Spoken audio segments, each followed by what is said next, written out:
think this is part of that sort of political culture that we're talking about. And it's regardless of what your political persuasion is, whether you're right, middle, or left, that you have this idea that this is the basis upon which we want to begin. And you got to start talking about that, I think. And then you can start talking about structures and institutions and how they're supposed to function. But I'll stop there and land this plane. Thank you. That's really interesting. And then another question I have on that is, in 2025, what does regime overthrow and building in a new, I don't know, would it be a monarch?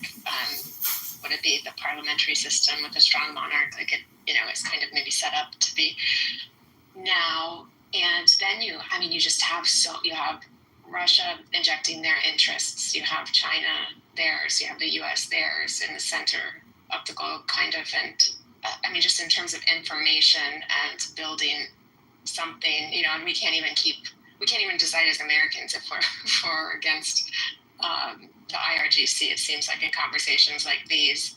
And, so how much political will is even here? And then you get a new president with a new plan. Like, it's scary, of what it would look like. We all like to be idealistic, but we've seen so many things go wrong when stuff like that happens. And so I have a bit of cynicism about the optimism sometimes I hear about what would come next. Maybe we should try and take a practical back to it and ask the questions that would come up in those issues.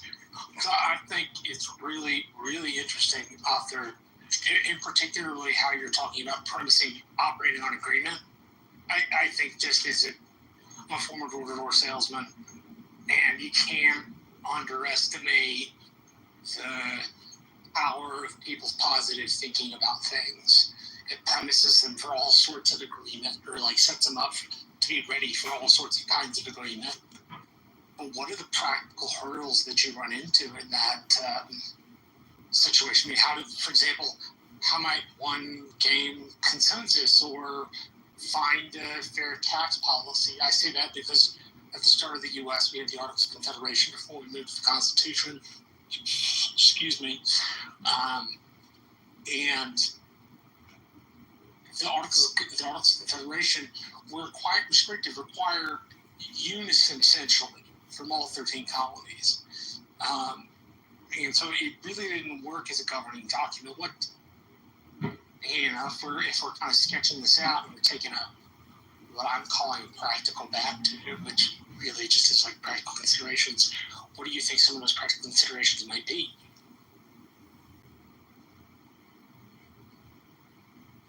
Arthur, that was meant for you, if I didn't make it clear. Yeah, no.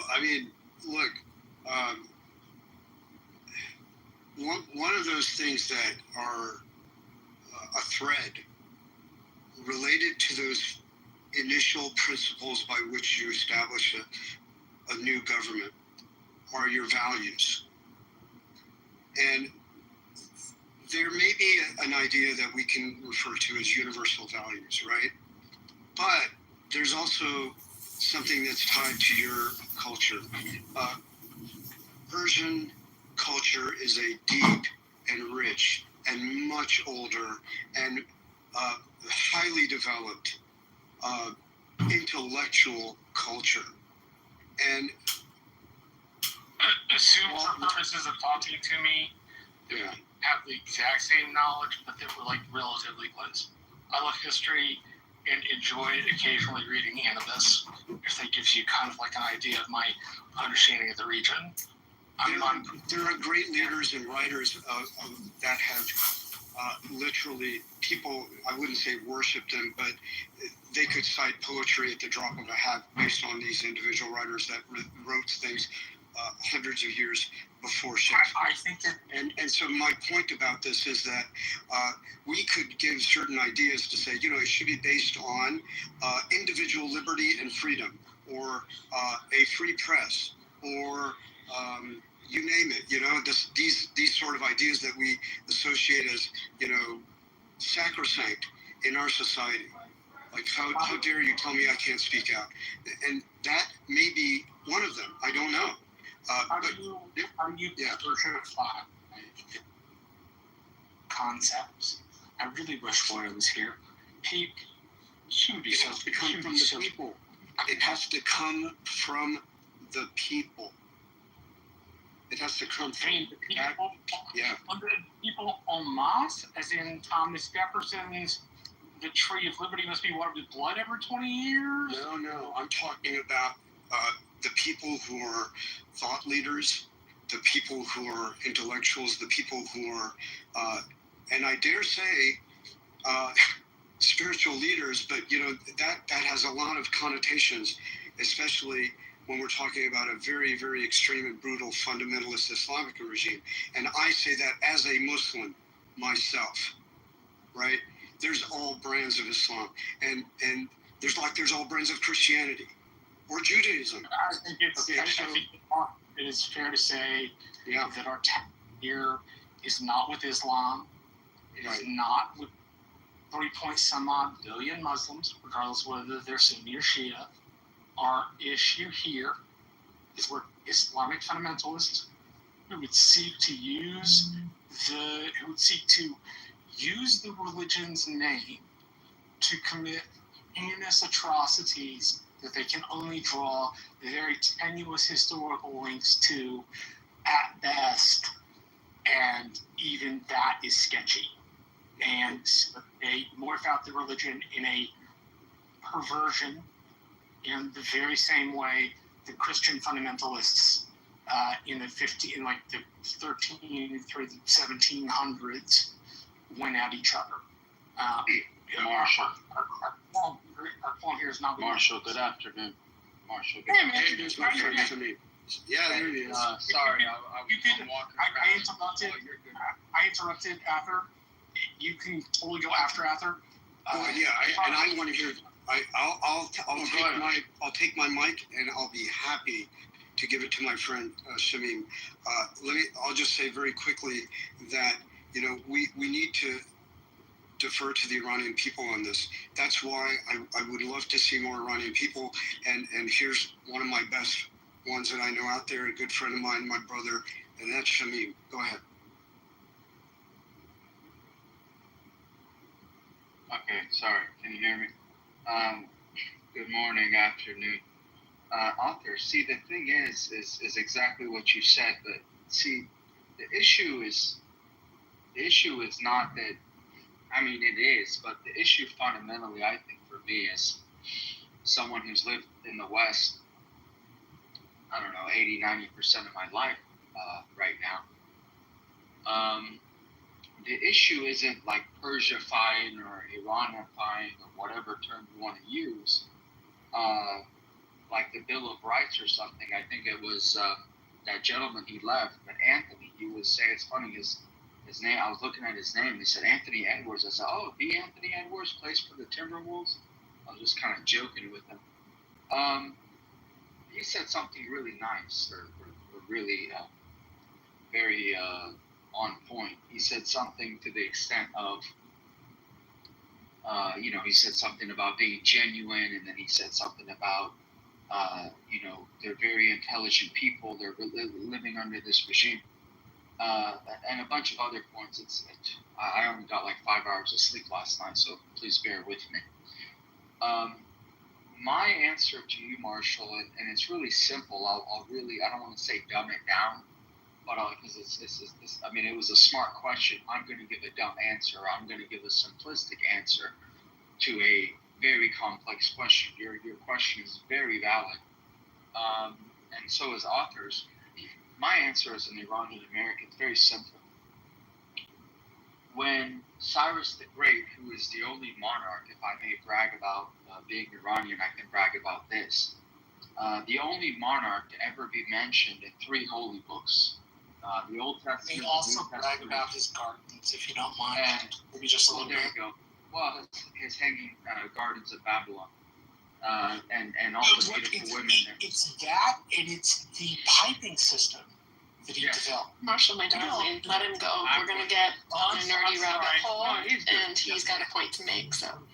The point is, well, it's very essential. No, I love Marshall. The point is, the thing is, Marshall, is all of our political leaders, listen, all of the brilliant, sorry, it's windy out there.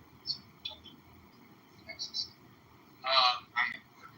The point is this, Marshall, let's see, like we're all grown ass women, and I'll be purposes and obvious, shout out to all the Leos. We're all grown ass women and men. We've all, like myself, I moved to Oklahoma when I was 7, almost 8. When I flew into World Rogers World Airport, which God knows why it was called World Airport at the time, I didn't necessarily have a culture shock, but I didn't know what to expect. Now, why am I bringing up this stuff about my personal life that really, I guess, seemingly has nothing to do with this? Well, the reason why is because the average ordinary Iranian that was born after this regime, like myself, I was born in 1989, 10 years after, 11 years after, I guess, technically the Shah abdicated and such. You've obviously, you're not an idiot. You don't live under a rock. Everybody has access to information and such and all that. You can Google anytime you'd like, anybody here that can hear my voice with my, perfect American accent, might I add. You can go and look up, picture after picture after picture after picture of our girls wearing, pencil skirts and dressing like they were in Paris, France. Okay. And of course you have, these perverted, disgusting mullahs who come and make everything below the waist and everything sexualized. And they're a bunch of perverts. The point I'm trying to make is that we have all the ingredients, my dears. We have all these beautiful girls who, to me, are a bunch of Wonder Women, and they're a bunch of Amazonian warriors who will put you in your place. They don't have the resources, and what President Trump did last night just goes to show you that, this cancer is an issue for all of us. But I'll say this about the political prisoners. There are dozens upon hundreds upon thousands, maybe, probably, tens of thousands, maybe. We don't have the exact number because the IRGC doesn't put out an annual report of human rights and prisoner reports, right? They don't put out a statement saying, well, we fed this many prisoners, this many Baha'is, this many Jews, this many Zoroastrians, this many political dissidents. No, they don't give a pardon my French, a fucking shit.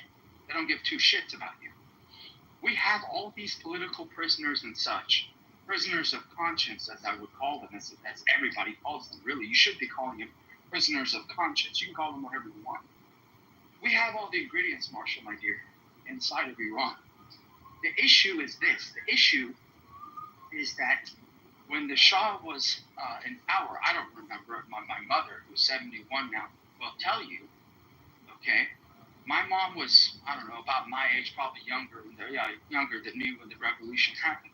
She said to me, and I quote, and the hairs on my head, which are whatever is left, because I'm bald now, but the hairs that are left on my bald head, the very little follicles that are still left, stand up when I say this, that it is beyond, I don't know if I should use the word conceivable or inconceivable. There is no place for any sort of regime like this in the world. We understand that. Now, what the future of Iran will look like, I'm not an Iranian Nostradamus, and I'll try to wrap this up because, like I said, I had 5 hours of sleep last night, so I apologize my rambling.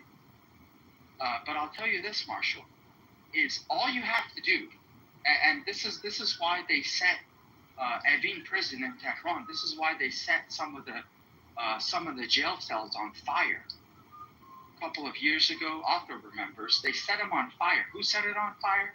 The IRGC regime agents who are depraved human creatures. I wouldn't even call these people human.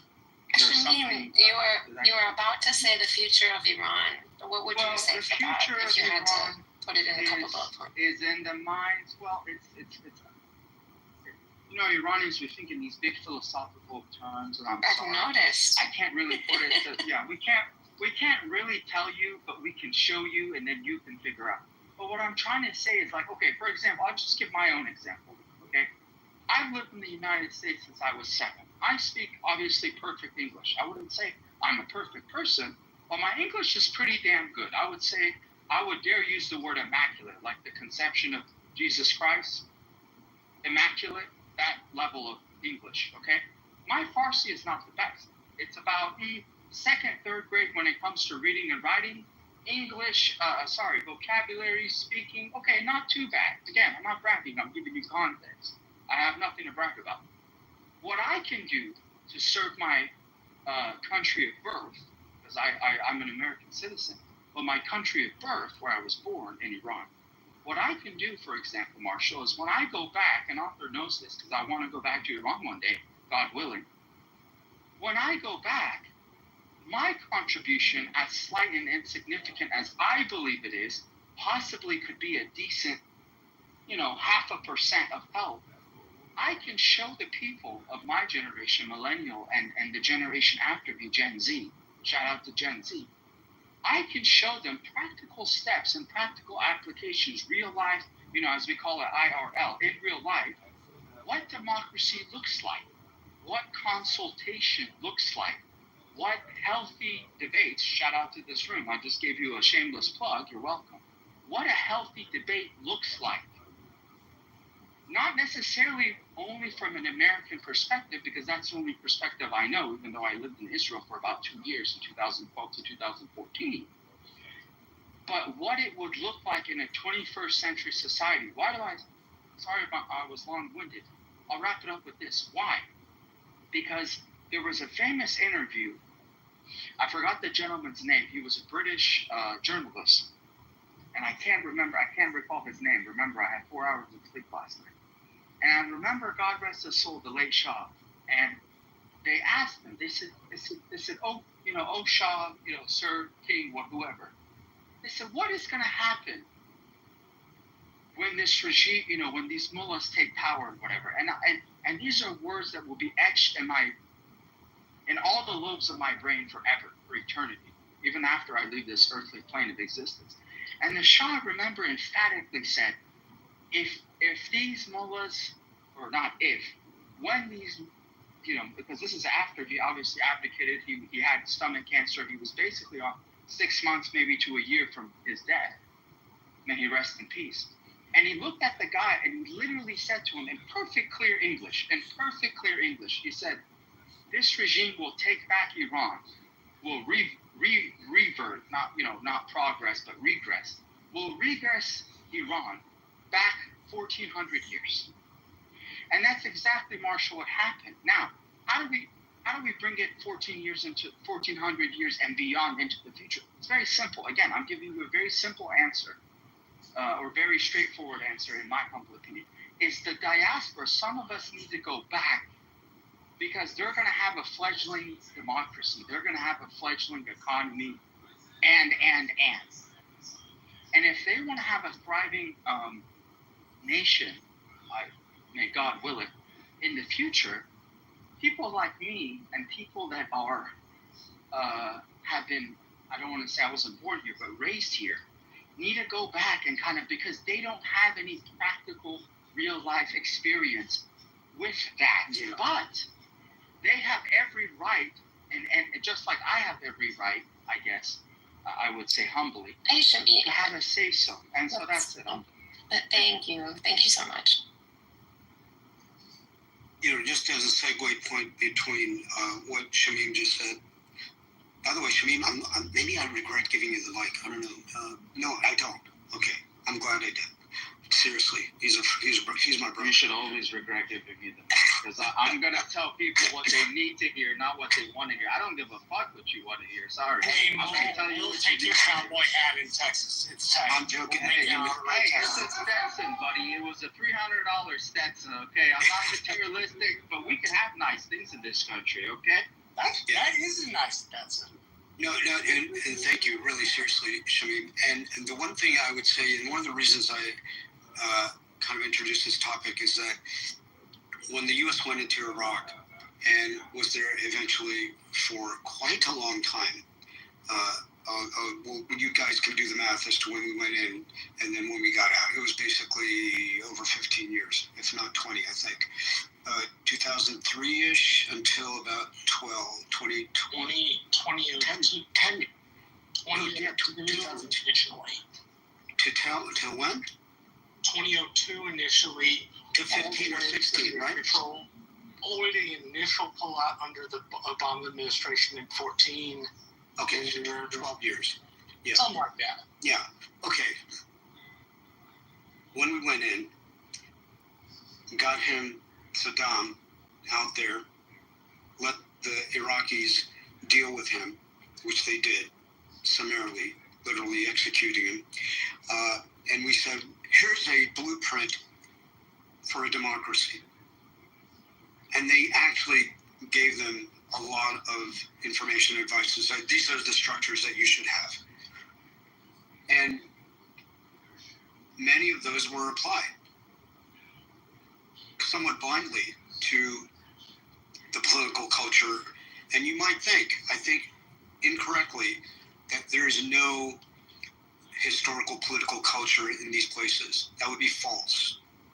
But when you sort of give them a structure that doesn't really align with some of those principles and values by which people did rise up and celebrate as the U.S. went in. They don't take those principles and say, you know what does our future country look like? What we have now is an Iraq that's extremely corrupt. And we have now that's an Iraq that is still extremely divided. And whose economy, in spite of its resources, is actually doing very poorly. So Iran is a much more resource-rich country. It is an intellectually rich country. It is a historically and socially rich country. So this is what I'm talking about. That should be something that we defer to them about. We can offer our advice, we can offer our experience, but it should be based on something that is a lot more rational and in accordance with what the people want. But they're going to have to agree on it. And we know that we also had a violent experience on a fundamental issue in 1861. That was our Civil War. The last thing you want is to have some sort of that kind of division where they don't agree on what that future looks like. So that's my point. And the more we hear from Abraham Lincoln, thank God for Abraham. And the more Iranians that we have expressing those ideas, I think the better. Obviously, we can share what our experience has been, but it's based on our experience. So there's that. There's something that's been in the nagging back of my head, and I'm only about to quote because P is here, and I need to be accurate, this being her realm. King Louis XVI was warned by several successive finance ministers about his desperate financial situation. Had several different causes and several different finance ministers. But the point being, Anne Robert Jacques Turgot, Charles Alexander de Calonne, Etienne Charles Lambert de Brenne, and Jacques Necker all advised Louis XVI that his funding was drying up, and he was doing things like funding the American Revolution, which we should be forever thankful for. Thank you, France. But there is this point, which is U.S. imperial largesse can't go on forever, and it does have to be measured to some extent against what we spend. And that is, I think, an important consideration, noting what we would like to happen in the world. The reason I was asking to take a practical back to the idealistic, this is what would happen, is because when I was growing up, we had this idealistic idea about Iraq. Somehow that country was going to turn out, and it is like a great place and bastion of liberal democracy. And showing the reason I said Iranify it is because the United States walked into Iraq. I mean, an artificial country created by sites agreement in World War I. But we walked in and we imposed Western values. We did things that made success very hard, like getting rid of the entire Iraqi army, which like pushed these guys into the Fedayeen. But that's like beside the point. The point being, this idea that we would spread U.S. democracy somehow, I think was a faulty notion by George W. And I love George W. He and me are best of friends. No, seriously, never met the guy, always wanted to. But like, we had this problem where we like dumped in, and it's like it was not helpful for us. So it has to be measured against U.S. debt, against what we spend every year. There's a very good argument to be made that you could spend less now and worry about not spending more later. But the financing of the American Revolution, helping, and as Athar, you said, we're not in a revolutionary stance, so we don't really have that to worry about. But there does seem to me to be this thing. One White's got this joke. If America had a credit card, we'd be out. The fucking company that called us and gone, you are maxed out. And I'm not saying we can't do that. I'm saying looking at America's support in that area and imperial largesse and what's good for the national interest of the United States has to partially be judged in how much it costs us. As cold, clinical, and calculating as that is, I think it is an important notion. What does this cost the United States? What do we get out of it down the line? Not a pure, Trumpian, hey, you give me $12 and, we'll do business. $12 being a high amount, basically. More, we have to be aware of, what we spend. And in the French example, Louis continued to spend, and the American public, like it or not, under both Trump administrations, is like to spend quite a lot of money. And so that would you say Iraq? Would you say Iraq was less analogous than maybe the 1979 regime overturn in terms of just troops, investment, all of those things? I think that was more apples to apples. Yeah, no, I agree. That's a much better point, Pete. Thank you. Please, somebody go ahead. I've talked too long. I know, it was interesting. Thanks, Marshall. Hey, Blake.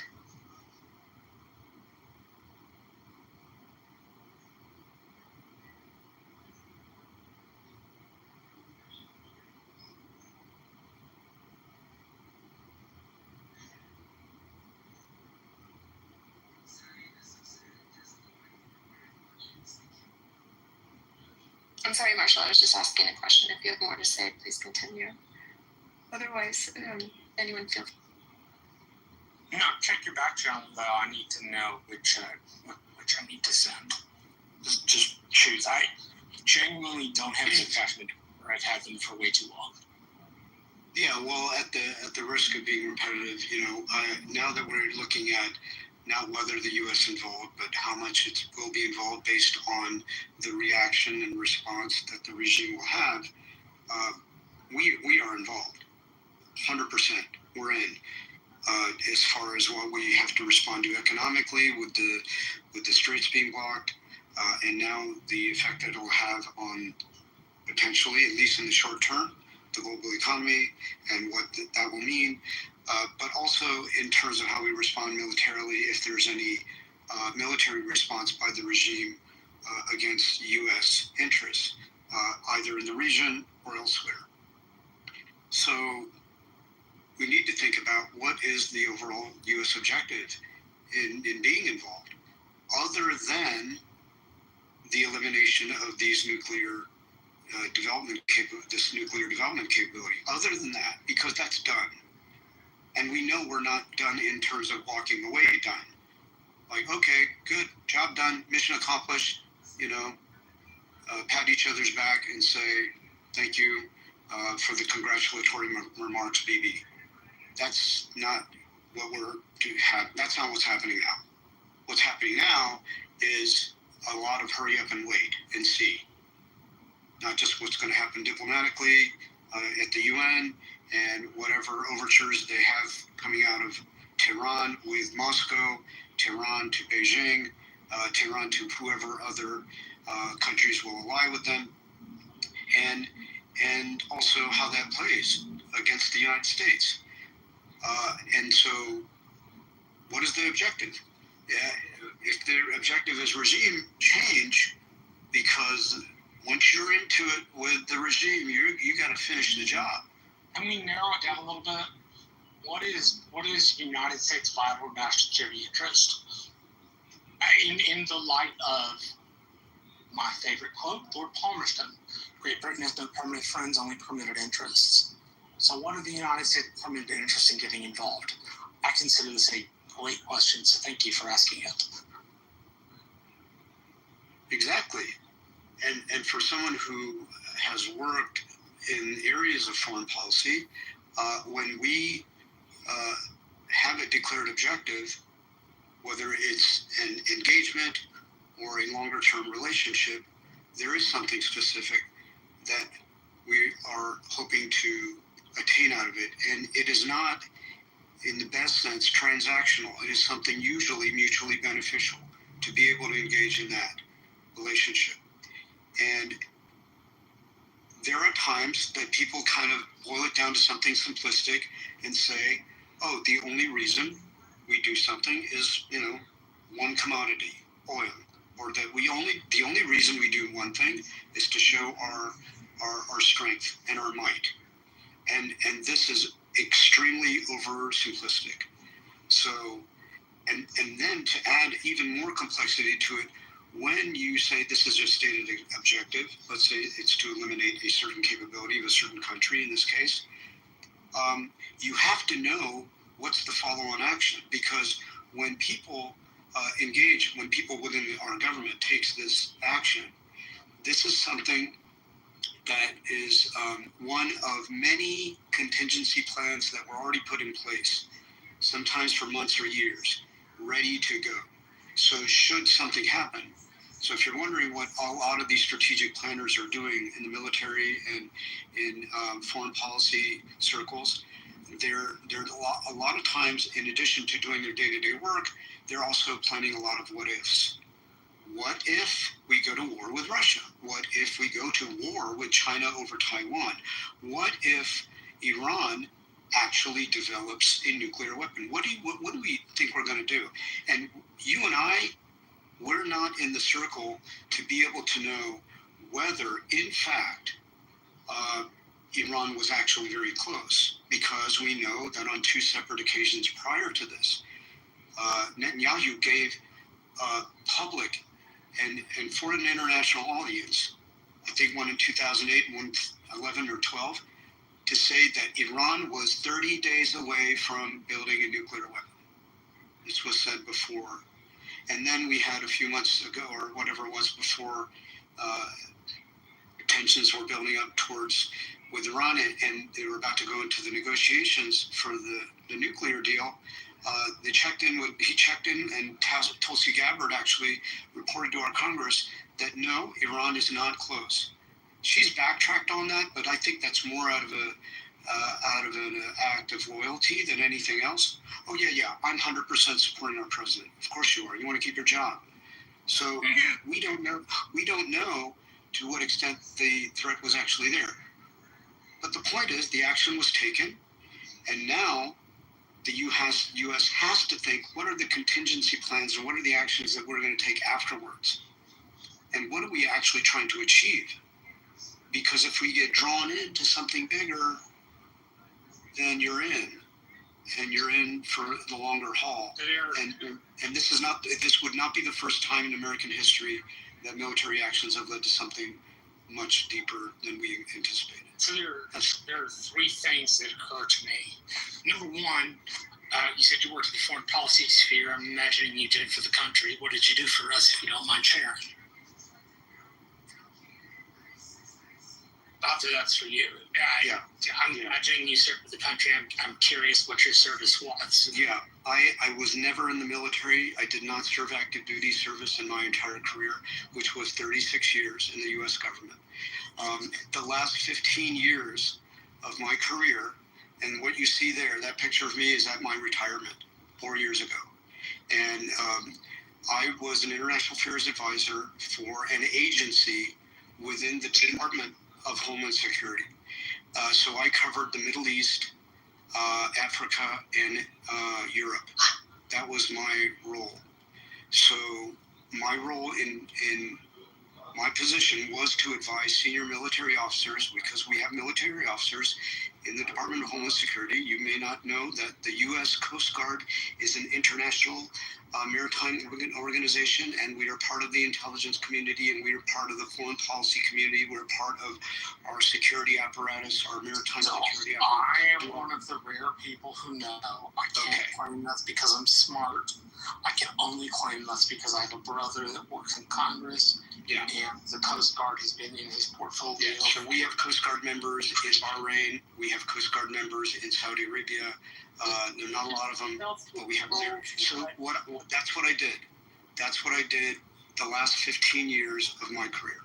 So the Coast Guard is what, the world's like 6th or 8th largest navy on its own? Something like that? We are actually bigger than the British Navy in terms of personnel. And the other thing you need to know about the U.S. Coast Guard, the other thing you need to know is that because we straddle both the civilian and military environments, and we have certain authorities that the military does not, that's actually part of our authorities that are constitutionally given. That, for example, the Navy cannot conduct arrests, cannot conduct maritime law enforcement. So whenever there's a Navy ship... My younger brother, I don't know if they did this when you were around. You said 4 years ago, so this is probably before he got to this. But he's in Cruz's office, and he's now on Commerce. But he made it so that people in Texas have to go to the Coast Guard facilities to check them out. Staff did. Any staff that had any portfolio that had anything to do with the Coast Guard. Yeah. You were making a trip to Corpus Christi Naval Air Station. You were making a trip to Galveston. You're making a trip to Houston. And you were seeing what the Coast Guard needed. He has been quite... Yeah, but they champion for it. Sure, and let's keep it international, and let's keep it regional to this region. So when we look at this region, and we look at the world's demands on certain capabilities that they need to have to enforce their maritime borders, to conduct maritime law enforcement, to conduct port security, to conduct certain operations, the vast majority of entities who do that globally are actually navies. And that's who we cooperate with, and that's who we support, and that's how we train sometimes or provide assistance to. And so that was, I don't want to go too deep into what the Coast Guard does, but that's what I did. You're absolutely fine. I'm mentioning my brother was not for me, it was more for you, noting that I think Congress has been not paying enough attention to the Coast Guard, and this was intended to be he's paying attention to you guys. We're one of the few agencies that everybody on both sides of the aisle love. They love the Coast Guard. We are small. So the Coast Guard has taken him out in several helicopters to see a couple of different places they patrol. They got to go out on the ship that's got the sail. I don't know if that's the USS Constitution or if that's the one that's in port. I can never remember. But well, getting back to the region, I've visited the region. I visited other members of our foreign counterparts in some of these countries. I covered the region, and if there were issues that arose with Iran, I would be able to advise our senior leadership about them. But of course, we did not have direct relations with Iran. And the other thing that we have to understand is that there's no such thing as a U.S. Coast Guard foreign policy. We are there to support our foreign policy as determined by the State Department. And we do provide some sort of subject matter expertise, and there are certain areas in which we cooperate with certain countries, even though we don't have significant relations with them, because we want them to have certain abilities, such as being able to conduct search and rescue operations, or being able to rescue people offshore, or to respond to maritime accidents. So we'll do that with even countries that we don't have relations. And so in that sense, we're a really very different tool than, say, any agency and any service within Department of Defense. So that's one of the reasons they love us. And also, we're small and we're relatively nimble. And that's it in a nutshell. I don't want to go too much into my whole biography because it ain't that interesting. He likes you because he thinks you're undervalued. Pardon me? My little brother likes you because he thinks you're undervalued. Or And he likes people that provide more value than they're paid for. Yeah. That's been his thing. But back to the region here. So For the topic. That my experience allowed me to get a certain degree of familiarity with those governments.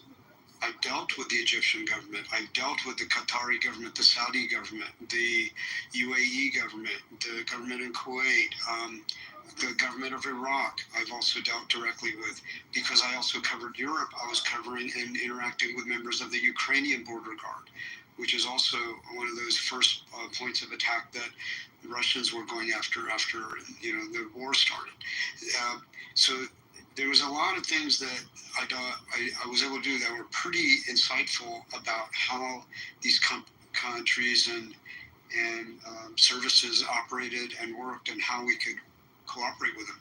Now, Iran was not one of those countries, because we didn't have direct relations and we didn't have any direct support, and that was cut off many years ago. Let's see, let me figure out the year. I think it was 1979. So so since then, Iran has developed in many other ways and has continued to improve, but as a regime, it has only exercised more and more autocracy, more and more control, more and more brutality, and more undermining of regional other countries in the region. You can call that terrorism, you can call that whatever, you can call that proxy wars. They did do that. And they did it, and also they were doing it through the support of Syria until the fall of the Syrian regime. So it's a messy place, but you can understand it if you spend enough time. How many of you would honestly say that you spend time actually trying to understand the region? Because it's not your job. Why would you? Right? But I don't think there are many Americans that could point out to you Afghanistan or Iran on the map, if I'm being fair. But what we can do, what all of us can do, is be able to take a step back and say, okay, I'm not just going to kind of glean over the news and just look at a few sound bites or 30-second video or a speech and think I understand what the hell's going on. We need to stop doing that. At least try to understand a little bit. Get an understanding of the country, get an understanding of the people, meet some people. God damn, you're in Clubhouse. Come on. Can I get something in there too? Just as soon as you get done, Dr. Wise. Yeah, go ahead. Yeah, Dr. Wise, please go ahead. Well, I was trying to speak to the topic, because before the topic was ended, should we support Israel? I definitely think we should. That people say, what does Israel do for us? If you guys like, electronics, if you guys like, cell phones, laptops, microwaves, flat screen TVs, all that stuff goes through, these Strait of Hormuz and the Red Sea, the Gulf of Aden. There's smartphones, laptops, tablets, game consoles, accessories like chargers, headphones, major brands like Apple, Samsung, and Sony rely on this route. Home appliances, microwaves, blenders, smart devices. I mean, semiconductors. You name it, guys. All this stuff goes through there. And Israel has repeatedly attacked the Houthi rebels to try to not only protect Israel but also protect the shipping. So they're doing the world a service, I would say. They did it in December 2024, May 2025, June 2025. There was a naval assault, and just recently, June 15th, 14th and 15th, actually, they attacked a Houthi leadership meeting. These are targeted strikes, man, to try to, limit this attack on international shipping. If you all, so I mean, I hear this so much. What does Israel do for us? What's the benefits? Well, guys, they're trying to do many things, but I'd say that's a huge benefit if you like anything that's coming through that area on a ship. Most of us are benefiting this. This isn't meant to throw you off. It's just to register your notion of stats. And if you don't know, that's totally tight. You don't have to know. But do you know what percentage of world trade goes through the Suez Canal? Not to say I don't know. It's probably still a lot. I mean, significant. A percentage doesn't mean nothing because it's still thousands of goods. Between 12 and 15%. That's significant. Oh, dude, I'm not arguing with you that it is or it isn't. I was more, since you were talking about it, I was more noting, how much it was. Apparently for America, it's between 2 to 3%. Hey, Adnan, do you want to chip in? It seems like you're finally here. Adnan. Yeah, I got it. Hey, Adnan. Yeah. Do you want to? Adnan is a friend of mine. Hey, how are you doing? Yeah, thank you very much, Atar. How about you? I'm doing well. It's I'm inside and it's hot outside. We're doing well. Yeah, good to see you. Yeah, good to see you. Thank you. So, for my side, I guess I take issue with the war because it is not a solution. War, I guess, exacerbate everything. I guess back in the day, America invade Iraq war. I guess it's a kind of problem. So for that things, the war need to make a compromise, democratic way, because in the war, innocent people die every single day. So I'm from Turkey, by the way. Our area surrounded by the war, Ukraine, Russia, right now. What part of Turkey? Istanbul. Dude, I am jealous. And I am not a practicing Muslim, I'm a Christian. One of the most beautiful muezzin calls I have ever heard is the Grand Mosque in Istanbul. Its muezzin is just mesmerizing. Those who are unaware, a muezzin's a call to prayer. It's done in Arabic. And I don't know if you think that stuff is weird. I guess you think it's weird, but I think you can be of another religion and find somebody else's religion's incantations just absolutely beautiful. Which, if you never have, I really would suggest going to Google or YouTube and looking up Grand Mosque in Istanbul for the muezzin. It really is just beautiful. Yes, thank you very much. So I guess the war will finish soon, I hope, because it is bad things for humanity, economically, socially, I guess, everything. So, and also my concern is, I guess, maybe Russia, maybe China support to Iran also. So maybe the bad scenario, I guess, third war will maybe be happen down the line. It is, I guess, the conflict. It is the bad things for the humanity. For the things, I guess I don't know the Trump what idea. So Pentagon said some things about the war. They prepared for the war, not for the conflict. So I guess we will figure it out in order to find a solution, not the war. Maybe talking, listening to each other. I guess listening to the most important thing, because listen to each other. Maybe Iran canceled, maybe call off their nuclear things. So for the things, I guess the peace is the best way for my side. Thank you. Nice. I have a question. Have you ever been to Göbekli Tepe? I'm really hoping you have, because I've always wanted to see it. I'm kind of curious what it looks like. Göbekli Tepe is this site in the northeastern part of your country, and it rewrites the agreement on settled human history by about 3,000 to 4,000 years. So typically, historians arrive at 10,000 BC is the date that we settled and became domesticated. But Göbekli Tepe goes back to 13 or 14,000 years ago, and there was no river right next to it. Have you ever been? Have you ever had the opportunity? That's to you, Adnan. Yeah, I haven't been there. So What about, have you ever been to Pergamum? That? Pergamum. It's an old Anatolian city from the ancient world. Y'all probably don't call it Pergamum these days. So let me look it up real quick.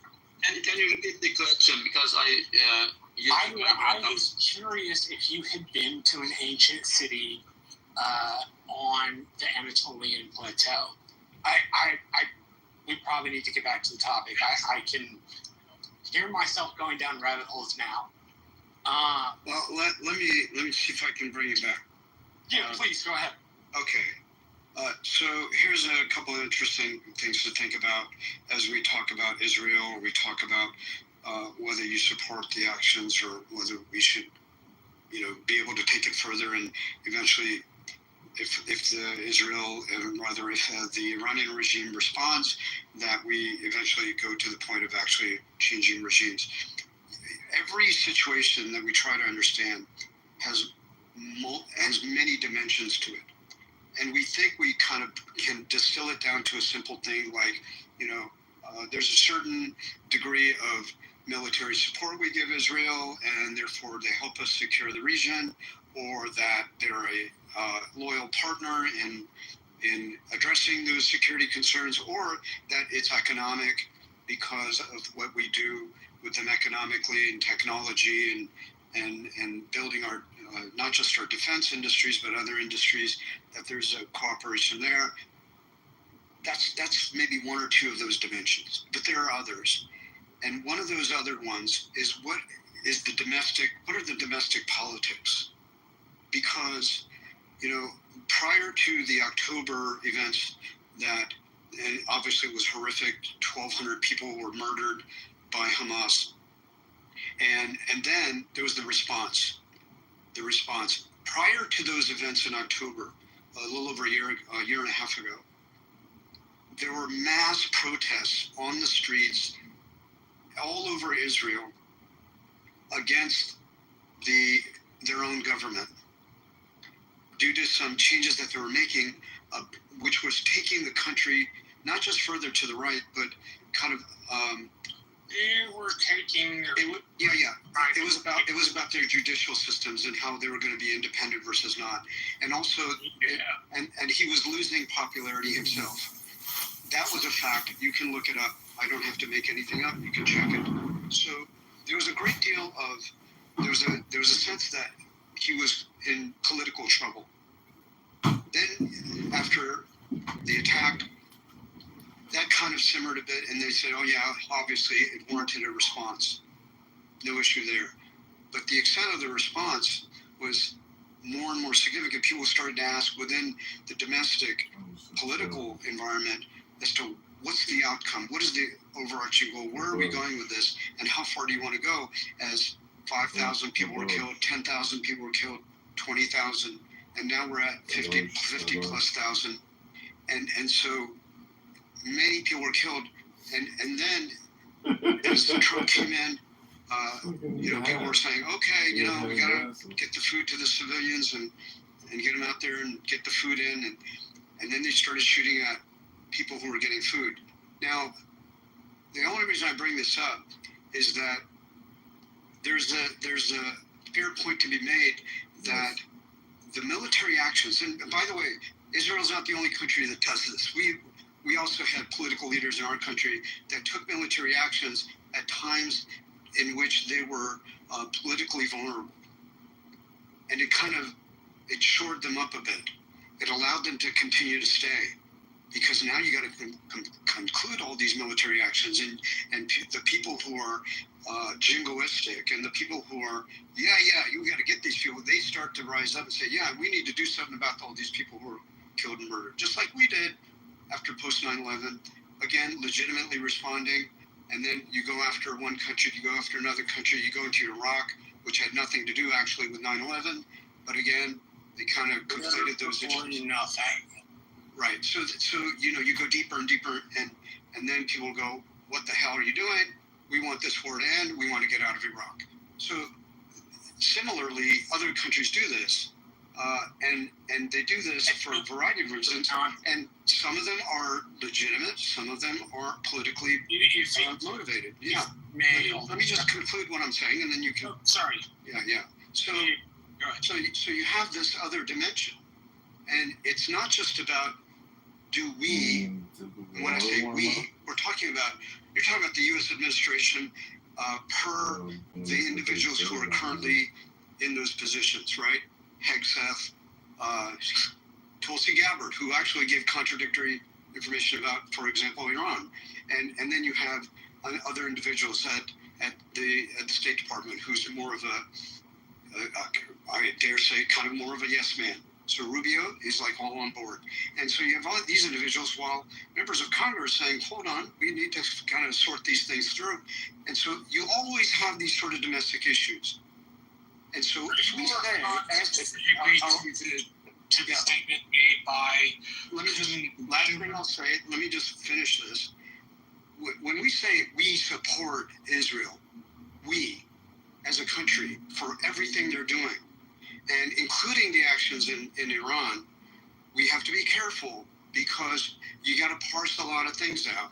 And then you say, well, we like this, but that doesn't align with our interests. And also, there's a lot of innocent people being killed here. So you got to look at it overall, and that, I think, is more going to be more informative. Thank you. No, I gotta ask the question that is begging in your analysis. I don't like the fact that I have to ask the question. I'm a Republican. It's inconvenient that I have to ask the question. But you have expressed not just reticence, but some judgment over how Israel has pursued its war. Do you think that the Israelis, and this is Jay's space, Jay is a Jew, this is a pro-Israeli space. Dude, everybody here is so fucking cracked and whack. Do you believe that the Israelis' effect of what they have done over the last several months, and, I hate the fact that I have to ask this question, but it's begging. Do you think it's a genocide, or do you think that language is overplayed and not serious? It begs for the question. For me, that's a very easy question to answer. You noting I got your noting your experience. I got your question. It's a very easy question to answer. When this administration can specifically refer and use the word genocide for 50 Afrikaner farmers who they welcome as refugees from South Africa, if they can refer to them as subjects of genocide, and there's no doubt comparatively at all that anyone can say that 50,000 people, most of whom, the vast majority